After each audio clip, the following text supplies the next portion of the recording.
बेटा ये अब आपकी वर्कशीट 8 है कंपोनेंट्स ऑफ फूड में से। आज की वर्कशीट में बैलेंस्ड डाइट के बारे में बताया गया है। तो देखते हैं बैलेंस्ड डाइट क्या होती है। For growth and maintenance of good health our diet should have nutrients all the nutrients that our body needs in right quantities. ठीक है, तो बैलेंस्ड डाइट क्या हुआ? अच्छी हेल्थ के लिए, अच्छी हेल्थ को मेंटेन करने के लिए जो हम खाते हैं उसमें सारे न्यूट्रिएंट्स होने चाहिए जो कि हमारी बॉडी को चाहिए। ठीक है, और राइट क्वांटिटी में होना चाहिए।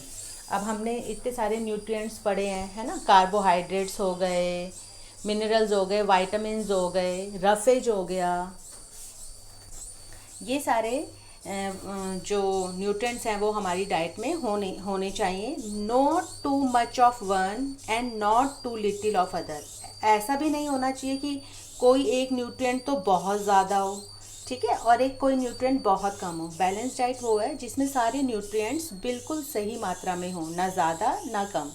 अ diet which contains all the nutrients is called balanced diet. तो बेटा यहाँ पर आपको एक एक्टिविटी दी हुई है, prepare a chart of whatever you eat over a period of week. मतलब एक हफ्ते में आपने जो जो खाया आप बना सकते हैं उसका चार्ट। फिर आप चेक करेंगे whether all the nutrients about which you studied earlier are present in one or the other food items being eaten by you within a day or so. कहने का मतलब है बेटा, जो भी हम कोई चीज़ खाते हैं, ठीक है, हर चीज़ में तो सारे न्यूट्रिएंट्स नहीं होते। हमने पढ़ा है ना, दालों में प्रोटीन ज़्यादा होता है, हम अनाज खाते हैं उनमें कार्बोहाइड्रेट होता है। तो आपको बस देखना है, इस जो ये प्रोजेक्ट है इसमें आपको देखना है कि जो आप खाते हो पूरे एक दिन में या एक हफ्ते में उसमें सारे न्यूट्रिएंट्स हैं या नहीं हैं। अब बेटा यहाँ पर एक ये बहुत ही इंपॉर्टेंट चीज़ है, आप लोगों को एक तो जनरल उसकी बात है, छोटी क्लासेस में भी पढ़ा हुआ है, फिर भी रिपीट कर लेते हैं। Some nutrients get lost in the process of washing and cooking. जब हम खाना पकाते हैं ना, या हम धोते हैं सब्जियां या फल, मतलब सब्जियां फल अपने अनाज दाल चावल बनाने से पहले, तो कुछ न्यूट्रिएंट्स का नुकसान हो जाता है, दे गॉट लॉस्ट। ठीक है, repeated washing of rice and pulses में remove some vitamin and minerals present in them. हम बार बार चावल धोएं, दाल धोएं, तो उसमें से कुछ ना कुछ विटामिन और मिनरल्स ख़त्म हो जाते हैं, वॉश हो जाते हैं पानी के साथ। इसलिए कहते हैं कि वो जो दाल और चावल का पानी होता है जिसमें हम धोते हैं उसको हमें फेंकना नहीं चाहिए, उसको संभाल लेना चाहिए। हम उसे नहीं लेंगे पर हमें उनको प्लांट्स को दे देना चाहिए, ठीक है ना, ताकि वो न्यूट्रिएंट्स प्लांट्स को मिल जाएं, क्योंकि बेटा वॉश करना भी बहुत ज़रूरी है।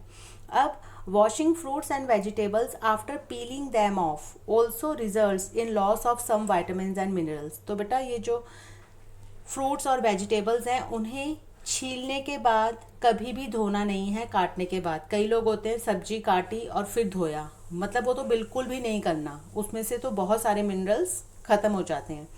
Many useful proteins and considerable amount of minerals are lost in excess water if excess water is use during cooking and thrown away. अब कई लोग क्या करते हैं, बहुत एक्स्ट्रा पानी ले लेते हैं, जैसे मान लो चावल ही बनाने हैं, बहुत एक्स्ट्रा पानी ले लिया और फिर उस पानी को फेंक देते हैं बाद में, है ना, या किसी और पर्पज़ के लिए ले लेते हैं। तो ऐसा हमें नहीं करना। ऐसा करने से तो मिनरल्स और प्रोटीन्स का बहुत ज़्यादा लॉस हो जाता है। Vitamin C gets easily destroyed by heating during cooking. और जब हम खाना पकाते हैं तो जो विटामिन सी है, जो आपको पता है खट्टी चीज़ों में मिलता है, वो तो बिल्कुल ही, अगर हम कोई ऐसी चीज़ को पका दें तो वो बिल्कुल ही ख़त्म हो जाता है विटामिन सी। ठीक है, अब बेटा इसके क्वेश्चन आंसर्स हैं वो देख लेते हैं हम। तो बेटा देखो, tick the statements that are correct. जो ठीक है, करेक्ट है, उनको टिक करना है।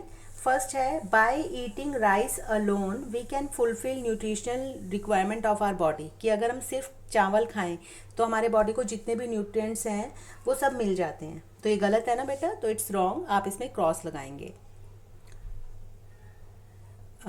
अच्छा, और one must include fruits and raw vegetables in diet.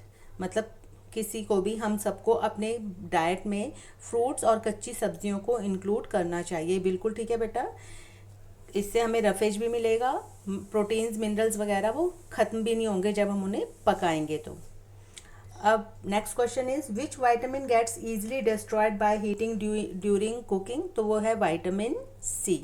ठीक है, यहाँ पे हमने पढ़ा था। तो बहुत ही इजी वर्कशीट है बेटा, इसे अपनी कॉपी में करिए।